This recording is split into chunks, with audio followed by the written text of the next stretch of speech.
All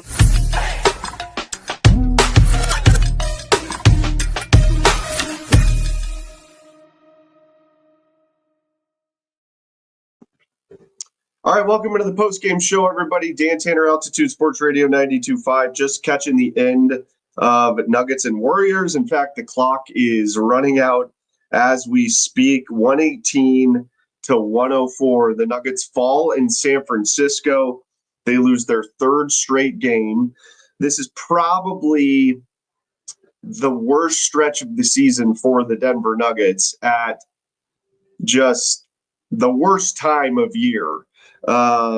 There's 4 games left to go, and the Nuggets just look completely out of whack right now as they fall to the Warriors. They were looking for their 10th consecutive victory over Golden State tonight, but man, I got to tell you, the same issues keep popping up for the Denver Nuggets, and we saw those issues tonight. The turnovers are they're out of control for this team right now. I mean, they had way too many turnovers. I'm trying to look and see what the total number here was. 25 turnovers against the Golden State Warriors tonight. That is just a ridiculous number from the turnover margin. We're going to check in on Coach Malone live when he starts talking, and I'm sure that's something that Michael Malone will bring up. But wow, this has been an issue all season long for the Nuggets, and it's really seemed to pop up over this rough stretch here over the last week and a half or so. Nikola was great again. He had an outstanding first quarter, 17 points. The Nuggets had an outstanding first quarter. They were up 44 to 34 after the first quarter. They weren't great defensively in that first quarter, but their offense was just humming in that first quarter. But another problem that has plagued the Denver Nuggets all season long, the minutes without Jokic. You know, it seemed like earlier in the season, I mean, it was bad, but right now it is just absolutely atrocious what this team looks like without Nikola Jokic on the floor. In fact, think about it this way. The Nuggets scored 44 points in the first quarter. They scored 5 points in the second quarter until Nikola Jokic came back into the basketball game. And that was at like the 5-minute and 50-second mark of the second quarter. The second unit scored 5 points in over 6 minutes in the second quarter. This has been a problem all year. Don't get me wrong. This actually goes back to last season as well. But it has really been an issue this year for the Denver Nuggets. Hopefully, when Jamal Murray comes back, that helps, and I do think that will help. Obviously, it's just going to push the rotation back. Julian Strawther was active for tonight's game. He was suited up. In fact, he did get in at the very end of the game there. Why he didn't play was beyond me. Look, you can say, well, just working him back in. He's coming back from injury. Well, if you're suited up, you should be ready to play. So that was also a surprise to me tonight. I mean, you throw Vlatko Čančar out there for 3 minutes. Why not put Julian Strawther out there and get him ramped up for the playoffs? That just was something that did not make a whole lot of sense to me tonight, as the Nuggets bench unit was just simply atrocious. Zeke Naji gave you nothing. 7 minutes, 0 points, didn't take a shot. Did have 2 steals. Okay. No rebounds and a turnover. The only stat line Zeke Naji had tonight was in the steals column, the turnover column, and the personal foul column. Everything else was zeros. I mean, you're getting nothing.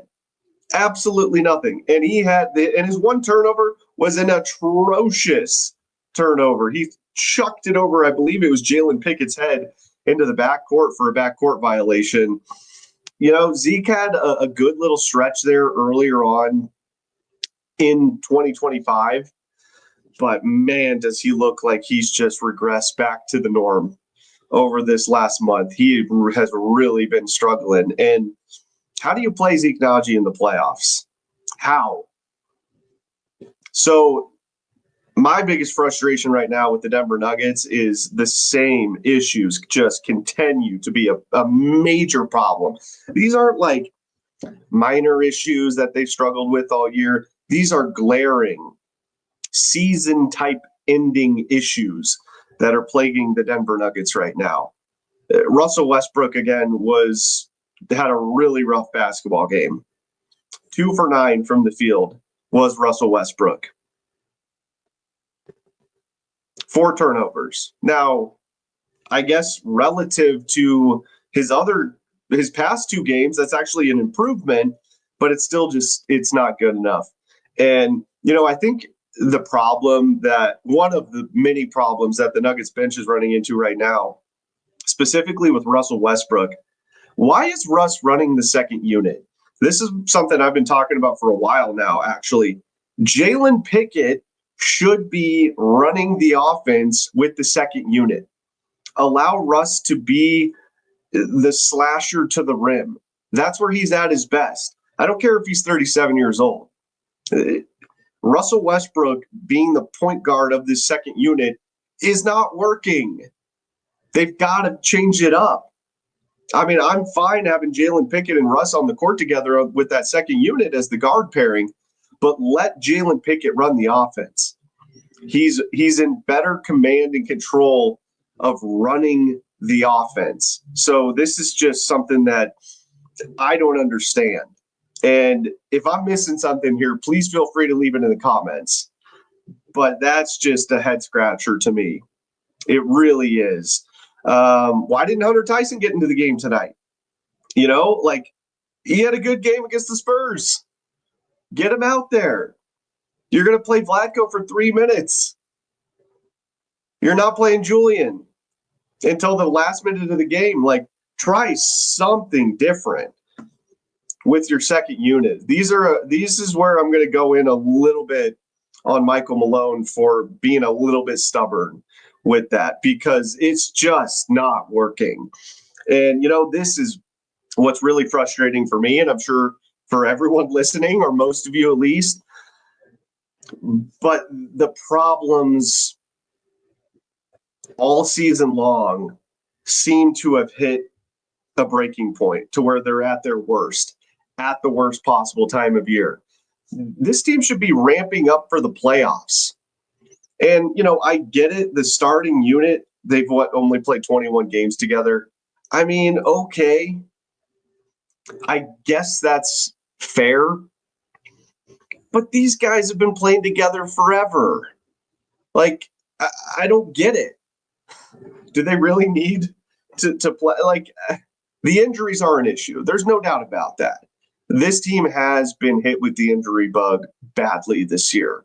Okay? And I think that's fair to bring up because it's the truth. But when it comes to, and I've heard Scott talk about this, and I understand what Scott's saying. These guys, the starting 5, and by the way, Jamal still out. Obviously, that's a major concern because this was the biggest game of the year, and Jamal's not playing. That's not a good sign, folks. Not a good sign.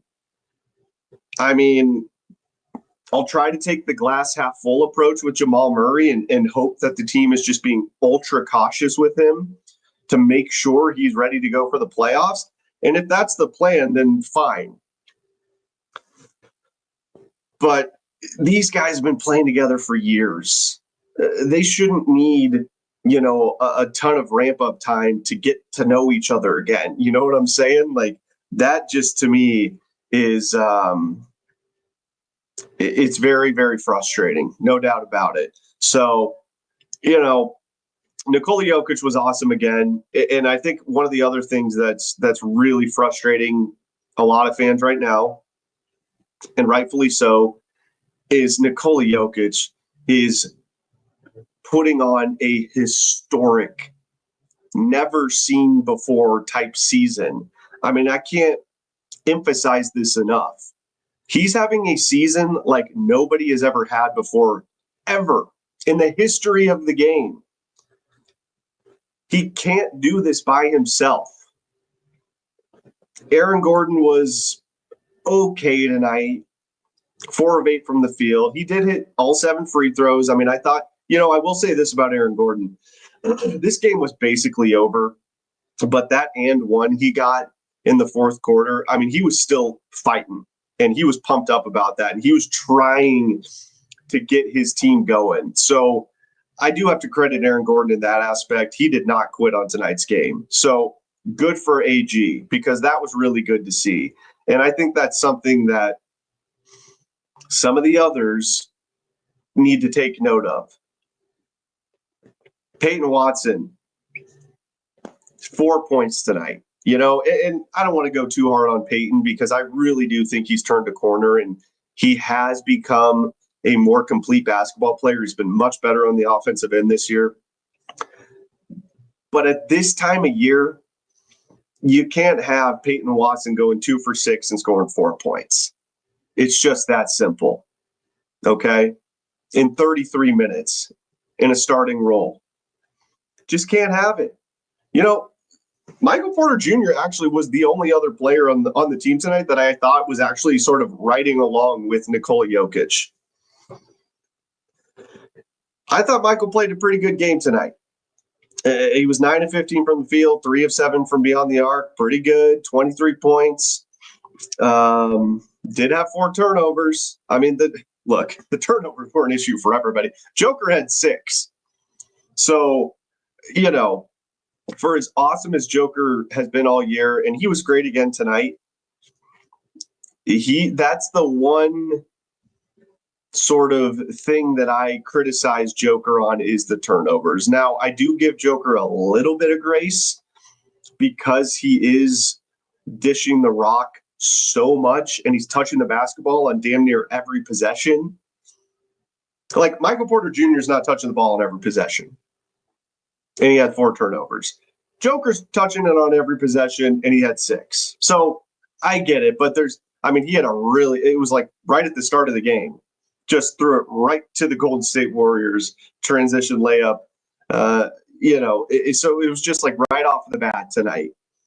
They really, really struggled with the turnovers, and that just continued all night long. I mean, and it's really frustrating too after that first quarter of just dominance on the offensive end. 44 points in the first quarter. You get 16 in the second.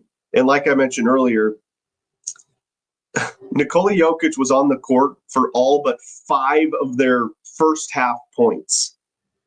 The second unit, before Joker came back in that second quarter at like the 5:50 mark or right around there, they managed 5 points. My thing all season long, and this actually even goes back to last year, is I'm not even asking that much of the second unit. Can they just try to keep it even? Can they tread water when Joker's not out there? And clearly they have not been up to that so far this season whatsoever. And I got to tell you, I don't know how much Russell Westbrook's going to be playing in the playoffs, because he is really struggling right now. And what is Russell Westbrook giving the Denver Nuggets right now? Not much. And this isn't just me going in on Russ, because I was very positive and praising Russell Westbrook early on in the season because he was playing well. The 2-man game between he and Nikola Jokic when Jamal was out for a while, I thought was fantastic. And I would say for the majority of the year, Russ has actually been a net positive for the Denver Nuggets this year. But the problem is he's been by far a net negative during the most important stretch of the regular season. I mean, we're getting down to it, and the defense tonight was just the 3-point defense again. I know they're going up against Steph Curry, who was awesome tonight. He was 7 of 15 from 3, 36 points, 13 of 24 from the field. I get it. And sometimes you just got to look at Steph and just be like, that's the greatest shooter of all time. And he is. But you got a guy like Brandon Pajemski, 4 of 8 from 3. And, he's a good young player. He is. He had 8 threes last night in their win against the Lakers. But the 3-point defense, the bench, and the turnovers, an issue all season long. They've continued to be an issue, and it's only gotten worse as the season's gone along. It hasn't gotten better. It's gotten worse. That's what concerns me. They're trending in the wrong direction heading into the playoffs, to the point where, look, this team's in danger of getting knocked down into the play-in tournament. Now, the good news for the Nuggets is that the Memphis Grizzlies have absolutely crapped the bed worse than the Nuggets have over the last couple of weeks. They did win their last game, but they're 3-7 in their last 10. They're currently in the 6th seed, but guess who's right on their heels? Actually tied with them. Memphis must have the tiebreaker because Memphis and Minnesota have the same record. So there very easily could be a scenario where Minnesota slides out of the play-in and up into the top 6. And the Nuggets, if they lose on Sunday to the Pacers at home, they're in deep, deep trouble of going into the play-in tournament. And, I've been saying all season long, really not all season, but over the last month and a half or so, my biggest thing with this team is I don't care if they're 1 through 6, right? I don't care if they get the 6th seed. As long as they stay out of the play-in tournament, I'm good. I want them to be as rested and healthy as they possibly can be heading into the playoffs. And I still do believe that, by the way. I mean, you don't want it to happen the way it's happening right now, where it seems like they're trending on a downward trajectory. But if they're able to stay out of the play-in while resting guys, getting them as healthy as they possibly can be, I'll take it. But I have said all season long, or over the last month or two, they do need to stay out of the play-in tournament, because for a team that has been as banged up and injury-plagued as the Nuggets have been this year, they don't need to be playing extra games. That's the last thing that this team needs right now. They need as much rest as they can possibly get heading into the postseason. I mean, everybody. Who on this team isn't banged up right now? I mean, it seems like everybody. Joker's banged up. Aaron Gordon's banged up. Peyton Watson missed a month. Michael Porter's had hamstring issues. Christian Brown's had foot issues. Jamal, who knows what's going on with Jamal Murray? Julian Strawther, he's been banged up. I mean, all of the regulars have had significant injury issues throughout the season, throughout the course of this season. Funny enough, Russell Westbrook has actually been the one dude who's actually been pretty healthy all season long. The 37-year-old. And credit to Russ. I mean, he obviously takes great care of himself. There's no doubt about that. So I don't know. Again, the positive outlook on this is if Jamal Murray, if what they're doing with Jamal right now is to really just make sure that he's good to go for the playoffs, then I think they can be okay. But that's a big if. I mean, again, this was a monster game tonight as far as the standings go in the Western Conference and seeding in the playoffs. I think if he had any shot of going, he would have played tonight. So that is a major concern. I mean, it's absolutely a monster concern for the Denver Nuggets. All right, let's get to some of your comments here. Let me know how you're feeling. I know it's a weird time for the Nuggets because they are struggling so mightily right now with the issues that we've discussed. And, I would say that my confidence meter is at like a 3 because of all of the issues that are continuing to plague the scene like we talked about. All right, let's see here.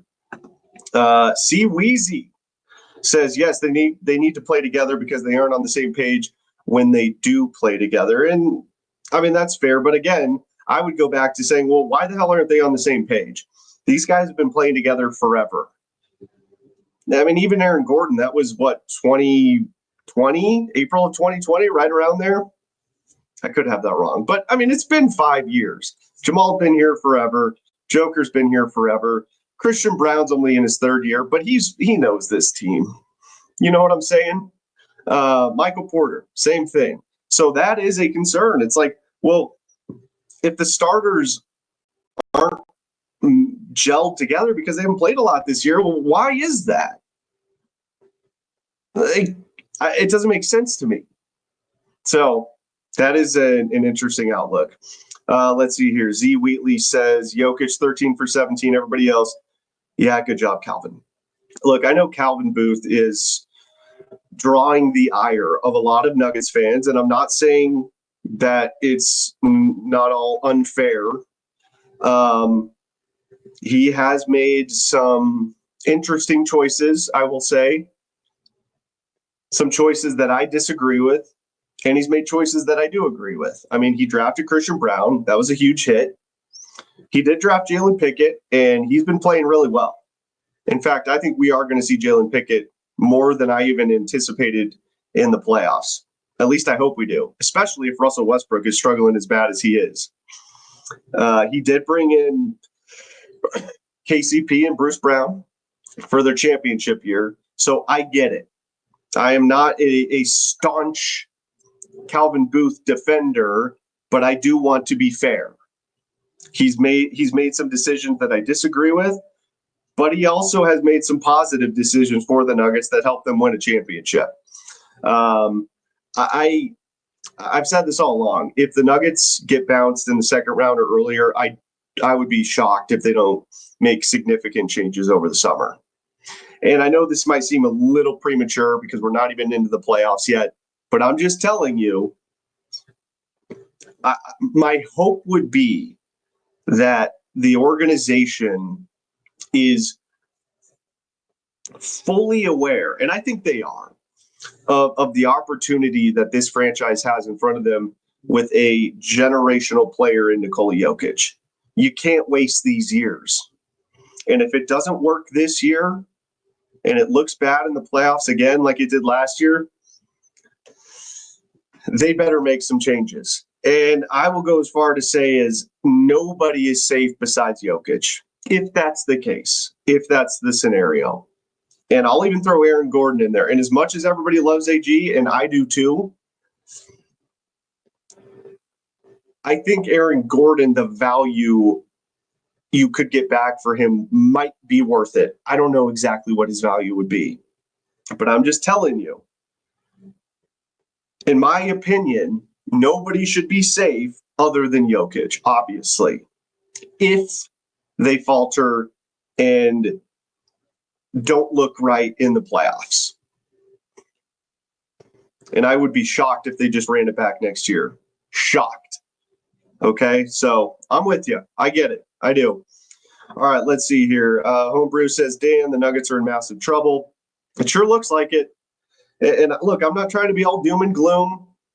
I'm just going to be honest with you. You know, it's the catch-22. If you're too positive, you're a homer. And if you're too negative, you're a hater. I'm just trying to be honest with everybody and tell you how I feel. They look like they're in massive trouble. And again, it's because of the issues that I've talked about. They haven't gotten better this year. The three-point defense, the bench, and the turnovers, it's gotten worse over the last couple of weeks. It's trending in the downward direction. So that's kind of where I'm like, yeah, I agree with that. They look like they're in trouble. No doubt about it. Let's see here. Good to see Jokic upset. He's tired of this team around him. You know, you might not be wrong. It's going to be really interesting this offseason. I'm trying to figure out how I want to say this, just because Joker isn't the type of guy who is just going to like demand that the team makes all these massive changes. That's just not in his nature. But I do think he has say and at least he has influence as far as the decision making goes. Whether that's a good thing or a bad thing, I don't know. I mean, he was one of the guys on the team that wanted to bring Russ in. So, I err more on the side of let the GMs do their job and the players do their job versus having them sort of mesh together. But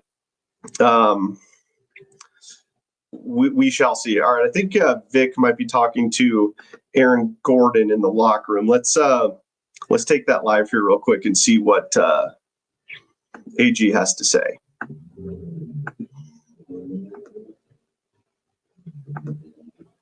I mean, we're a team that passes the ball. We pass the ball.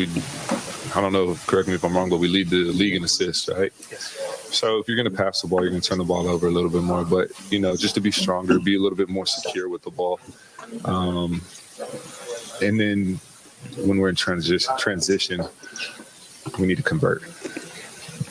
When do you allow yourself to start looking at the standings and possible matchups and where you end up? Are you doing that already?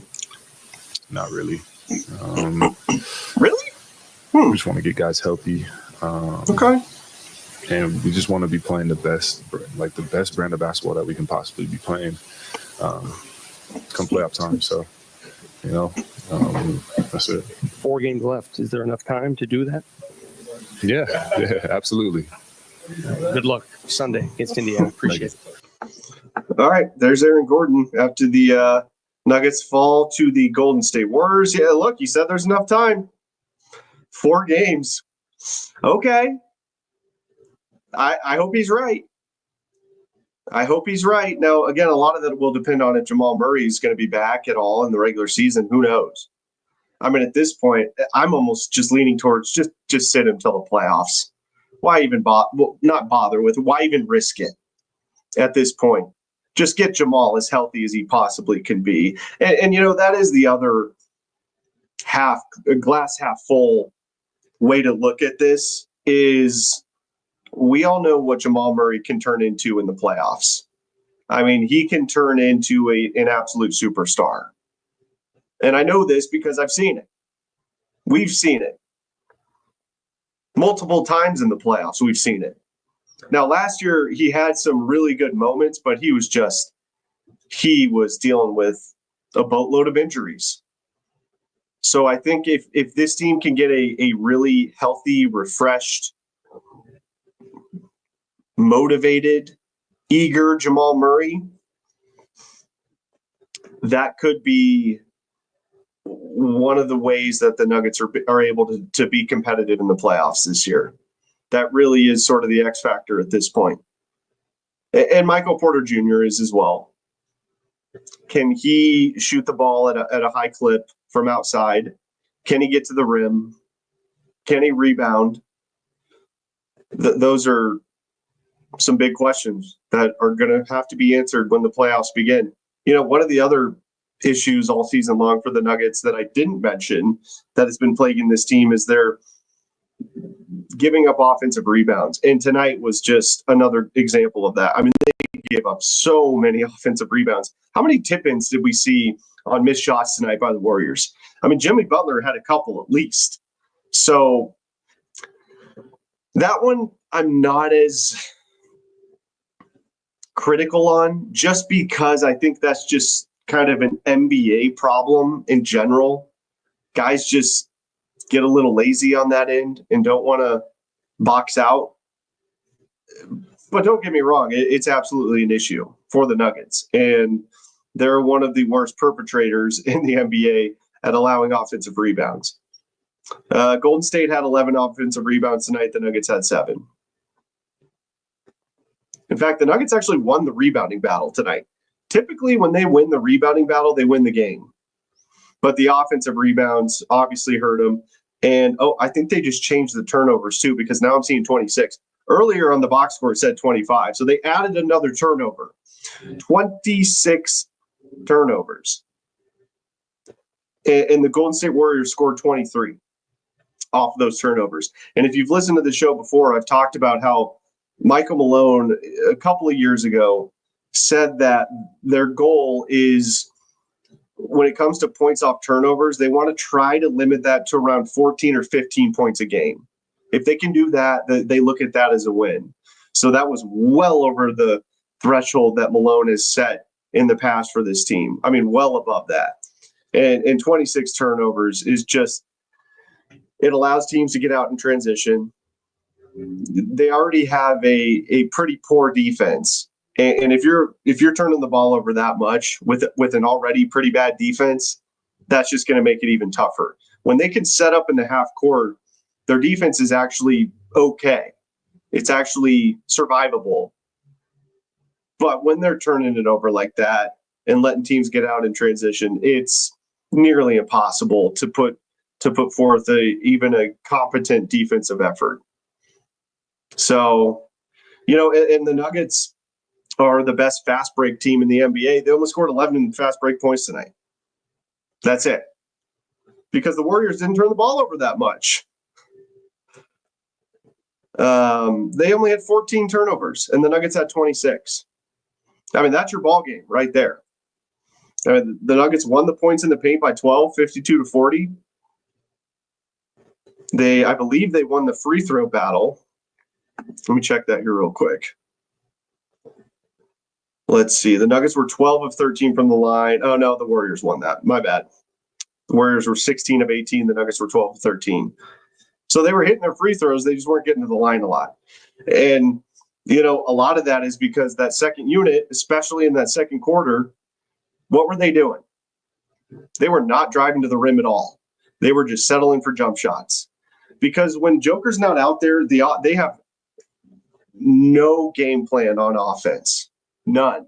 And that's why I said I want to see Jalen Pickett running the point on that second unit, not Russell Westbrook. I think Jalen Pickett has a better command of the flow of the offense with that second unit. And I think Russ would be better suited being in that sort of slasher two-guard position where he is good at that. That's what he's been best at his whole career. So it's weird to talk about like strategy changes like that this late in the season. But if it's not working, it's not working. And they obviously need to make some changes when it comes to that second unit. All right, a couple of more of your comments, and then we'll end the show for tonight. But Eddie Sell says, this is sad. Thank God it's the last season with this roster. Jokic deserves better. Always injured. Jamal and hit or miss MPJ are not cutting it anymore. It's such a cliche, but it is true. The best ability is availability. And as good as Jamal Murray can be, and as good as he can be in the playoffs, which I'm hoping we see again this year, because let me tell you, they're going to need Jamal Murray to go nuclear in the playoffs if they have any chance. If he can go nuclear in the playoffs, they have a chance. But even if he's just good Jamal Murray, it's going to be really tough for them. But that's a fair point. Jamal is injured a lot. And I'm not blaming Jamal for that. It's just part of the game. Injuries are a part of the game. But he does miss a lot of games. And it's made things really tough. And especially this year. It's just been sort of the whole team, unfortunately, has just been down. Like as far as the injury bug goes. All right, I think Michael Malone's talking, so I would like to hear a little bit of that.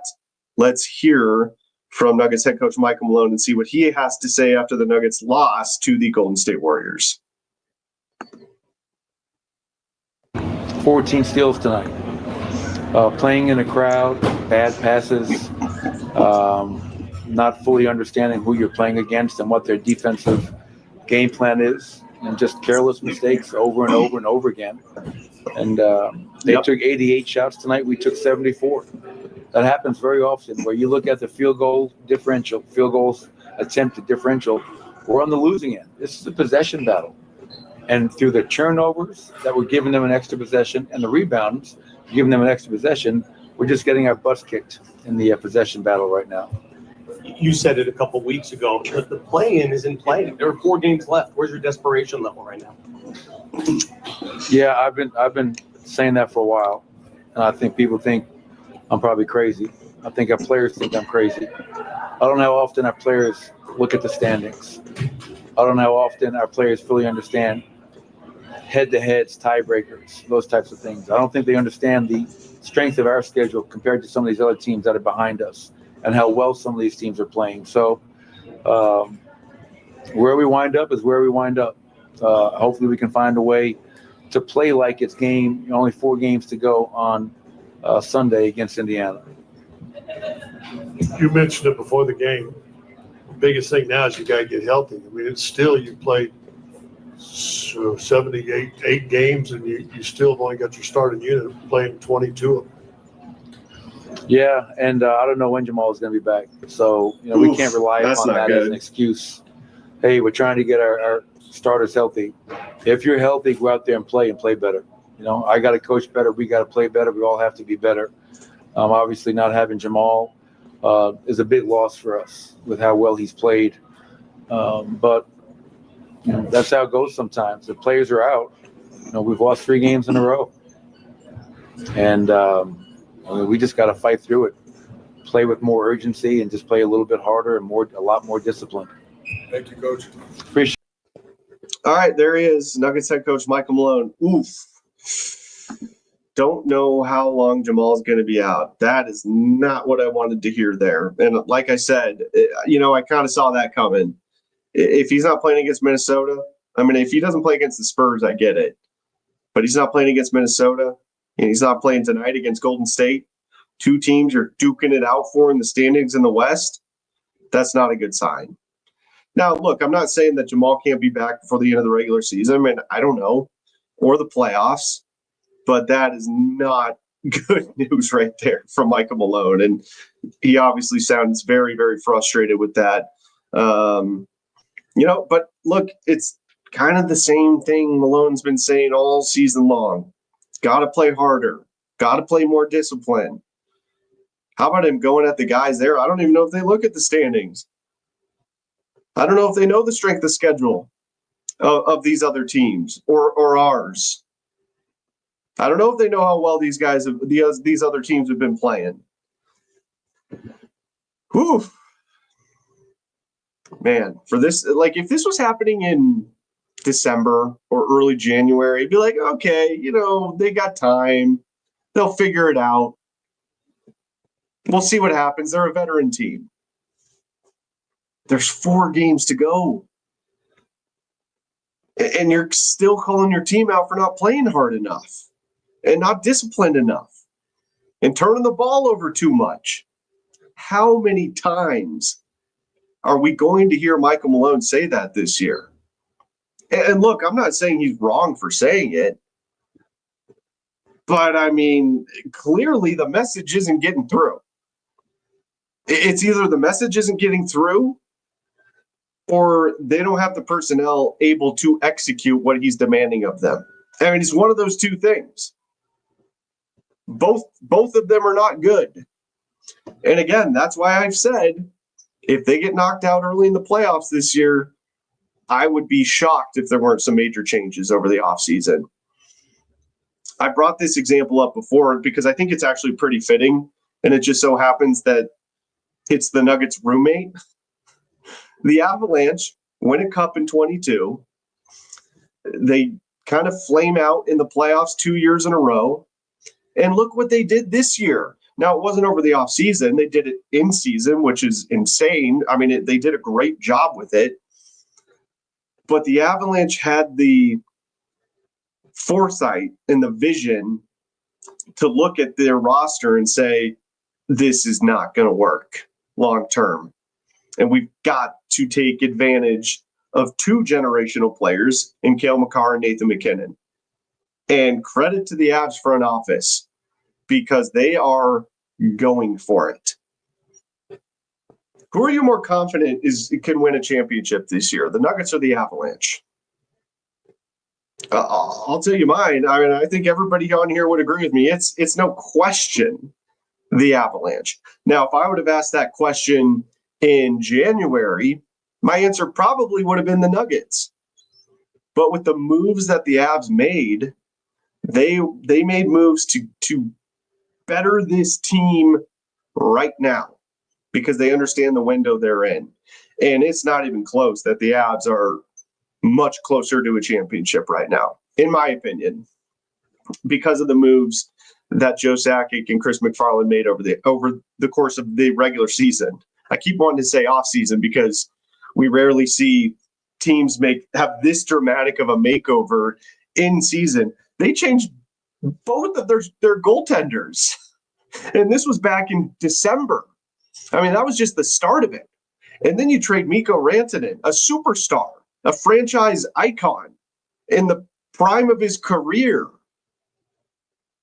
because they understood that where they were at wasn't good enough. And the other thing that relates to the Avalanche and the Nuggets, I think the Avalanche figured out what the Nuggets may have already but haven't acted upon yet, which is they were way too top heavy. The Avs were way too top heavy. And that's ultimately why I think they traded Mikko Rantanen, because they understood that they need more depth.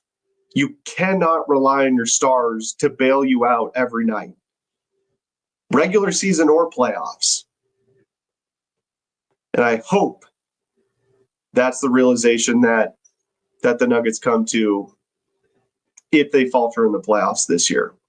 And it might be the realization they come to even if they have a pretty good run in the playoffs, because they are just too top heavy. I think that's one of the big things right now with the Denver Nuggets. And it's plainly obvious. Okay? It just is. They have no depth on this team. Now, the advantage for the Nuggets come playoff time is that's not going to be as important. It's still going to be important. It's not going to be as impactful as it is right now, because you're going to a deeper 9-10 man rotation. That's going to shrink to 8 or 7 in the playoffs. But I do think that's kind of where the Nuggets are at right now. So we'll see. Miles says this is good. Yeah, I do want. We'll end on a positive note. Okay, this has been sort of an air it out show. I'm frustrated. I'm sure you're all frustrated, but there was some good news from our guy Miles here. They announced this on the broadcast. Trey Alexander, G League Player of the Year. So congratulations to Trey Alexander. That's awesome. I mean, for a guy that went undrafted, that really is a really significant and cool accomplishment for him. I have no idea what Trey Alexander's role is going to be with the Nuggets in the future. Scott really likes him and thinks that he could be a good addition to the team in the future. But again, this isn't about the future. This is about right now. This is about the next 2, 3, 4 years while you've got the best basketball player on the planet still in his prime.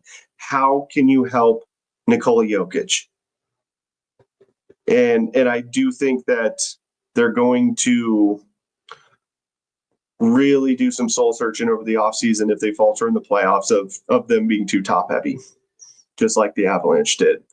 So we'll see. Tough loss for the Nuggets tonight, everybody.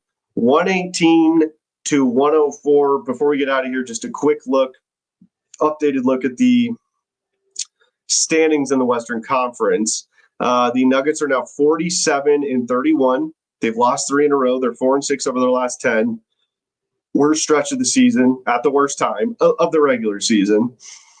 Golden State is just a game and a half back of the Nuggets. This was a very monster game tonight. Now, they're still a game and a half up with 4 games to go. But with the way they're playing right now, it's not looking great. And Minnesota, I was looking at the non-updated standings. Minnesota has gotten into the 6th seed. So Golden State's in the 5 seed. The Timberwolves are in the 6 seed right now. Clippers in the 7 seed. And the Grizzlies, oh my goodness, they've fallen to the 8th seed. They were like in the 2 seed for a while earlier this year. So their downfall has just been a disaster for them. But yeah, they're a game and a half out of the play-in with 4 games to go. So they better kick it into high gear before they end up playing extra games in the the play-in tournament, which they absolutely do not need to do. All right, that's going to do it for the post-game show tonight, everybody. Thank you so much for tuning in. Late night, Friday night. I was up in Boulder with Tyler Columbus at 7 in the morning, covering Buffs Pro Day. That was awesome. We were at Rockies today with the station. Scott was in San Francisco. Mosier's in St. Louis with the Blues. Tyler and I were up in Boulder covering Shador, Travis Hunter, and the rest, and Dion at their Pro Day, which was awesome, by the way. Let me just say really quick, Tyler and I were talking to some scouts up there today in the field house for the workouts. And we were asking some of these scouts, are most pro days like this? Because that was the first pro day I'd ever been to, which was a really cool experience. Is this how like most pro days go? Like, are there this many people here? Is it this big of a circus? And the scout told Tyler and I, I've never seen a pro day like this. This is something completely different. Just as far as the media circus, the amount of people there, they had representatives from every NFL team in that building today. In fact, the owner of the Browns, Jimmy Haslam, was there. So getting a real long look at Shador Sanders. That's going to be really interesting to see if they end up selecting Shador with the second overall pick in the draft. But that was a blast. We had all-day coverage on Altitude Sports Radio 92.5. We really do cover all Denver sports, and we love to do so. So, yes, somebody's asking, was Sean Payton there? I will not only tell you he was there, I can show you he was there because I took some pictures, everybody. Let's see here. Let me put that up to the camera there. This is a picture I took today at Pro Day. There's Dion chatting it up with Sean Payton. He was there. George Payton was there. A lot of NFL scouts in the building. And Shador Sanders looked really good today. And, I get it. It's the Underwear Olympics. They're throwing against air. I understand. But Shador can spin it, man. That was really, really cool to see. All right, guys. That's going to do it. Nuggets lose. We'll be back coming up on Sunday against the Pacers, and 4 games to go. We'll see if they're able to right the ship right here on Altitude Sports Radio 92.5.